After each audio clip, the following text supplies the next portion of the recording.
ሰበር ዜና የህወሓት ፍላጎት ምን እንደሆነ ሁሉንም አካላት ግራ እያጋባ እንደሚገኝ ተገለጸ። ህወሓት አሁን ደግሞ በአዲስ ሐሳብ የጊዜ መግዣ ልመና ተከስቷል።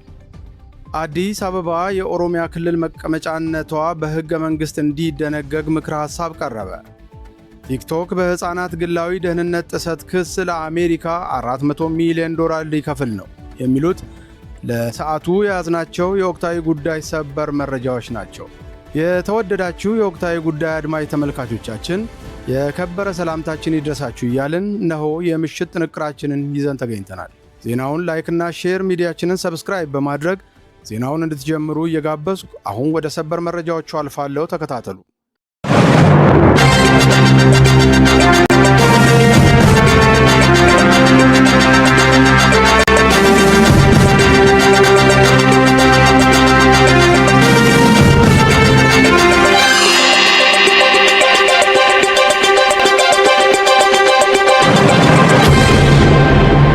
የህወሓት ፍላጎት ምን እንደሆነ ሁሉንም አካላት ግራ እያጋባ እንደሚገኝ ተገለጸ። ህወሓት የቀደመውን ግትር ያለ ሁሉም ነገር ወደ ጦር የሚለውን ሐሳብ ያለሳለሰበት አዲስ መግለጫ ይዞ ብቅ ብሏል። ድሮውንስ ቢሆን እኔ መቻልኩና በማለት 180 ዲግሪ የተቀየረ የመሰለ ሐሳብን ይዞ ብቅ ብሏል። በእኔ በኩል ለድርድርና ለንግግር ዝግጁ ነኝ ብሏል። ለድርድር የጋበዘው አካል ባይኖርም ህወሓት ግን ድሮም ተገፍቼ እንጂ እምቢ አላልኩም ብሏል። ህወሓት ለዓለም አቀፉ ማህበረሰብ ይድረስልኝ ያለው የመግለጫ ጥሪ ከማውጣቱ ቀደም ብሎ የውስጥ ለውስጥ የዲፕሎማሲ ጥረቶች እየተካሄዱ ነው ሊያስብል የሚችሉ አንዳንድ ፍንጮችም ብቅ ማለት ጀምረዋል። ፍንጮቹ የሰላምና ዳግም የማነጋገር ጥረቶች ናቸው። በህወሓትና በፌዴራሉ መንግሥት መካከል የተፈጠረውን ውጥረት ለማርገብ ያሰቡ አካላት ላይታች ማለት መጀመራቸውን የሚያመላክቱ ናቸው። አንዳንዶች እሰየው በርቱ እያሉ ነው። የሰሞኑ የድሮን ጥቃት ህወሓትን ክፉኛ አንገብግቦታል። መግለጫዎቹ በሙሉ በድሮን ጥቃቱ ውግዘት የታጀቡ ሆነው እየታዩ ነው። ከእነዚህ በመነሳት ህወሓት አደራዳሪዎች ወዴት አላችሁ በማለት ከሰዓታት በፊት ረዘም ያለ መግለጫ ይፋ አድርጓል። በአፍሪካ ህብረት ተወካይነታቸው ከ4 ዓመታት በፊት ህወሓትና የፌዴራሉ መንግሥት አደራድረው ስምምነቱን እንዲፈራረሙ ያደረጉት የቀድሞው የናይጄሪያ ፕሬዝዳንት ኦሉሴጉን ኦባሳንጆ ደግሞ አቤት እዚህ ነን ብለው አዲስ አበባ ገብተዋል። ኦባሳንጆ የአፍሪካ ህብረት ኮሚሽን ሊቀመንበር ከመሐመድ አሊ ዩሱፍ ጋር መክረዋል። ህወሓት ለንግግር ዝግጁ ነኝ የሚለውን ሐሳብ አረጋግጦ ከሆነም ኦባሳንጆ ወደ መቀሌ ያመራሉም ተብሎ ይጠበቃል። የህወሓት አመራሮች እንደ ከዚህ ቀደሙ መቀሌ ባመሩበት ዲፕሎማቶች ላይ ያሳዩትን ፊት የማጥቆር አይነት ሂደት ከታየ ግን ነገሮች አዲስ ነገር የማይታይባቸው ይሆናሉ። መግለጫው በእንግሊዝኛ ቋንቋ የተጻፈና በትግራይ ኮሚኒኬሽን ቢሮ በኩል የተለቀቀ ሲሆን በውስጡ ትዕግስትም ልክ አለው የሚል ሐሳብ አብሮ ጠንከር ባለ ሁኔታ ተደጋግሞ የተጠቀሰ ሲሆን የመግለጫው ቁም ነገርና የህወሓት አዲሱ አቋም ብቅ ያለው በመግለጫው ማሳረጊያ ላይ ነው። ህወሓት ይህንን መግለጫ ለማውጣት የተገደደው ክልሉ በፌዴራል መንግሥት አማካኝነት እያደረሰብኝ ነው ካለው ተከታታይ የድሮን ጥቃቶች ጋር በተያያዘ ነው። ከመግለጫውም መረዳት እንደተቻለው አቤት ለማለት የተፈለገው ለዓለም አቀፉ ማህበረሰብ ነው። መግለጫውን በእንግሊዝኛ የተጻፈው ለዚህም ነው።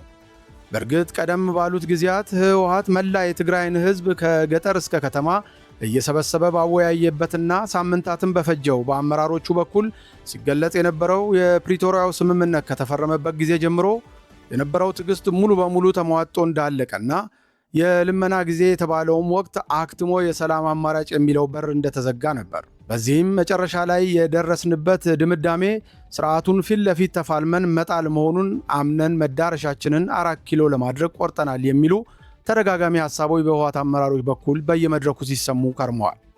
ከዚሁ ጋር በተያያዘም ታጣቂዎችን ማንቀሳቀስና የትግራይ ህዝብ ለአይቀሬው ፍልሚያ እንዲጠናከር እና እንዲዘጋጅ የሥነ ልቦና ዝግጅቶችንም እንዲያደርግ ሲነገርም ተሰምተዋል።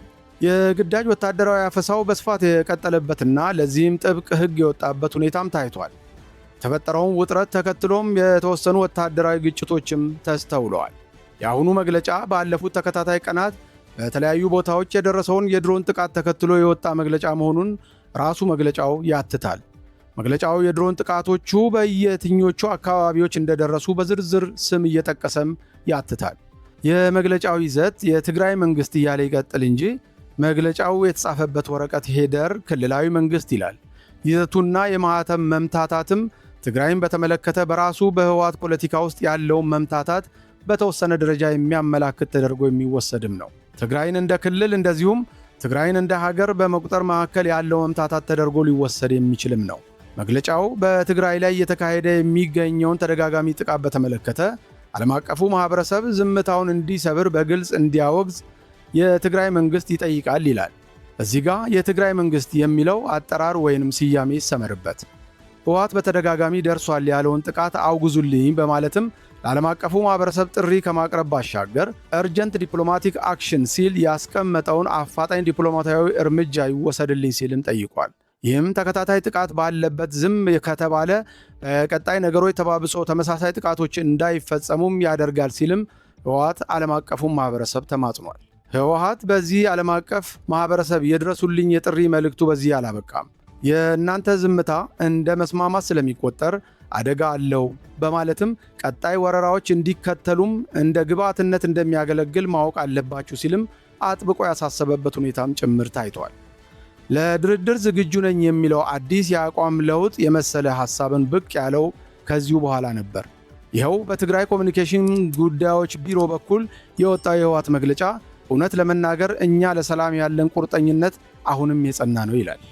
በእርግጥም ህወሓት ዓለም አቀፉ ማህበረሰብ ዝም አለ ከማለቱ በፊት ጨርሻለሁ፣ ትዕግስቴ አልቋል በማለት የነበሩትን የተወሰኑ የዲፕሎማሲ ጥረቶች ውድቅ ያደረገባቸው ጊዜያት የነበሩ መሆኑ የሚታወስ ነው። አሁን ያለው ሁኔታ ከመከሰቱ በፊት 2 ዲፕሎማቶች ወደ መቀሌ ያመሩ መሆኑ የሚታወስ ነው። አንደኛው በኢትዮጵያ የአሜሪካ አምባሳደር ሄርቪን ማሲንጋ ናቸው። ሌላኛው የአፍሪካ ህብረት ልዩ መልእክተኛና በፕሪቶሪያው ድርድር ወቅትም አንደኛው አደራዳሪ የነበሩት የቀድሞው የናይጄሪያ ፕሬዝዳንት ኦሉሴጉን ኦባሳንጆ ናቸው። የቀድሞ የትግራይ ጊዜያዊ አስተዳደር ፕሬዝዳንት ሌተናንት ጀነራል ታደሰ ወረደ ከስልጣን ተወግደው ወንበሩም ደብረጽዮን እንደተረከቡት በፌዴራል መንግስትና በትግራይ ኃይሎች መካከል ውጥረት መፈጠሩ ይታወሳል። ውጥረቱን በቀላሉ እናረግባለን ብለው ያሰቡት 2 ዲፕሎማቶች ጊዜ ወስደው ወደ መቀሌ አመሩ። ዲፕሎማቶች በመቀሌው ቆይታቸው የተሰጣቸው ምላሽ ዘገያችሁ፣ እስከ ዛሬ ድረስ እኮ ለምነን አስለምነን ነበር፣ አሁን ሰዓቱ አይደለም የሚል ይዘት ያለው መልስ ነው የተሰጣቸው። በተለይ በኢትዮጵያ የአሜሪካ አምባሳደር ሄርቪን ማሲንጋ መቀሌ ላይ የገጠማቸው አጠቃላይ ሁኔታ የህወሓት አመራሮች የኒኩለር ቁልፍ የጨበጡ የሚያስመስል ነበር። በጊዜው ደብረጽዮን መቀሌ የነበሩ ቢሆንም አምባሳደር ሄርቪን ማሲንጋን በአካል ተገኝቼ አልቀበልም ብለው ነበር። ይኸው የመጀመሪያ አነጋጋሪ ጉዳይ ነበር። ነገሩ በዚህ አላበቃም። ደብረጽዮንን ከዚህ በኋላ በአንድ መድረክ ላይ ብቅ አሉ። ስለ ዲፕሎማሲ ጥረቶችም አንስተው መናገር ጀመሩ። ደብረጽዮን በዚያው መድረክ ላይ ተበድለናል የሚለውን ክስ በዚያው መድረክ ደግሞ ያሰሙ ሲሆን ጥያቄያችንን በሰላም እንዲፈቱ በትዕግስት ስንጠብቅ ቆይተናል። ነገር ግን ምንም አይነት መፍትሄ የሚሰጠን አካል አላገኘንም። መፍትሄ ያለማግኘት ብቻም ሳይሆን ነዳጅ፣ በጀት፣ የመንግስት አገልግሎቶች ጭምር እንዳናገኝ ተደርጓል።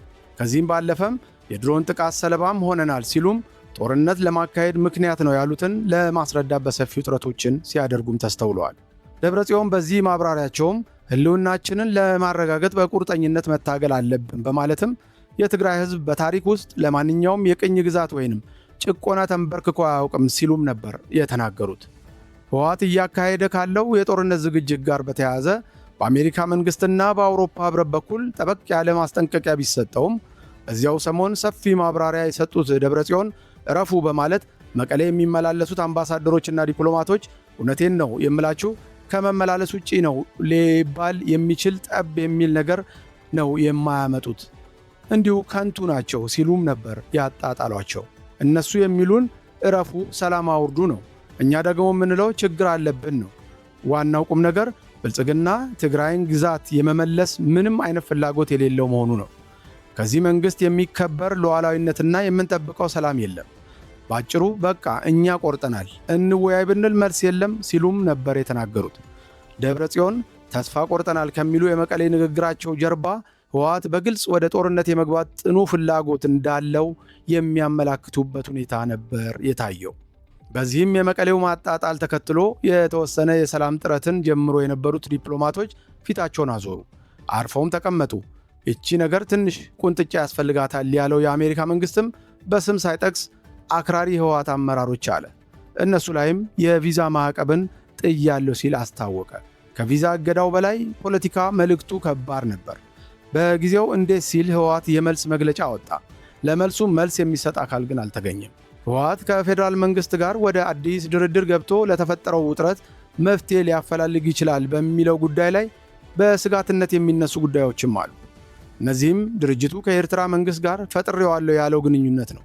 የኤርትራ መንግስት ከህወሓት ጋር ግንኙነት ውስጥ ገባ ሲባል በራሱ ብሔራዊ ፍላጎት ላይ ተመርኩዞ ጊዜ ራሱን ጥቅም ለማስጠበቅ መሆኑ ጥርጥር የለውም።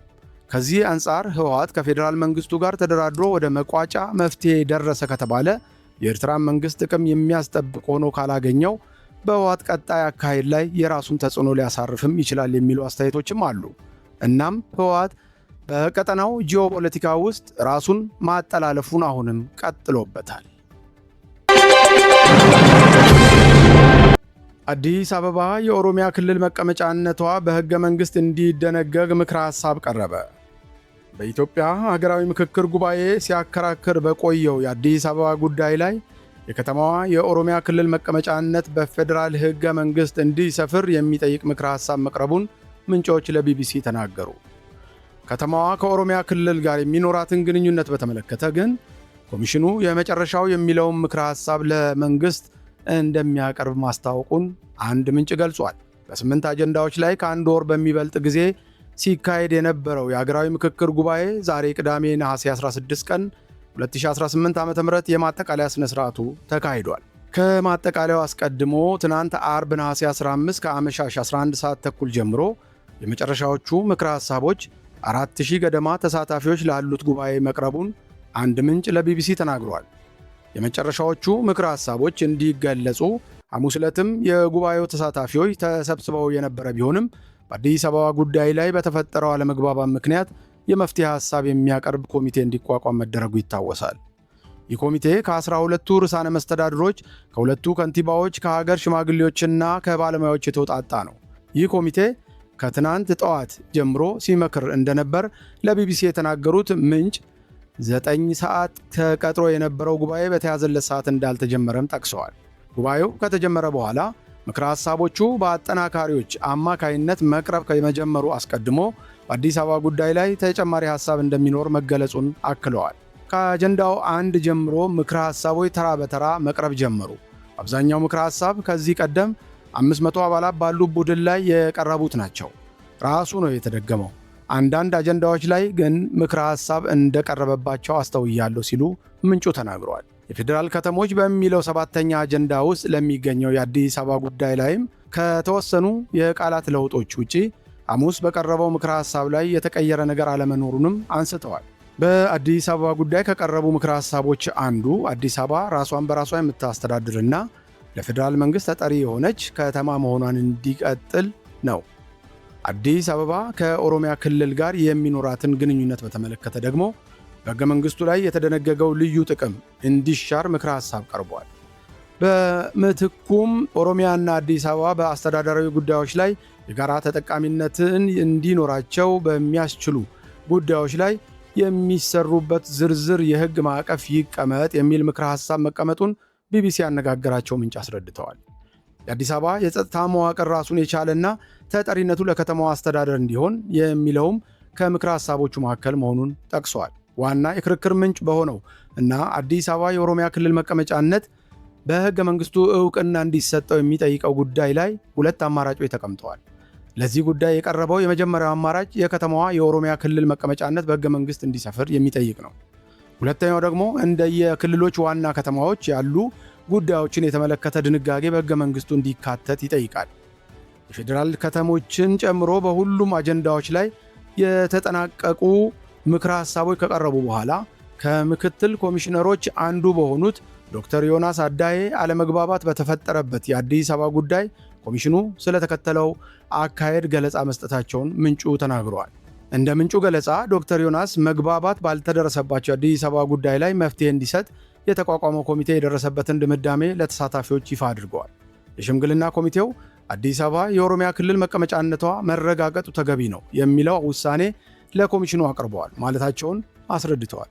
ቢቢሲ አፋን ኦሮሞ ያነጋገራቸው የአገራዊ ምክክር ምንጭ አዲስ አበባ ከተማ የኦሮሚያ ክልል ዋና ከተማ መሆኗ በፌዴራል ሕገ መንግሥቱ ውስጥ እንዲደነገግ የሚጠይቅ ምክረ ሐሳብ መቅረቡን ገልጸዋል።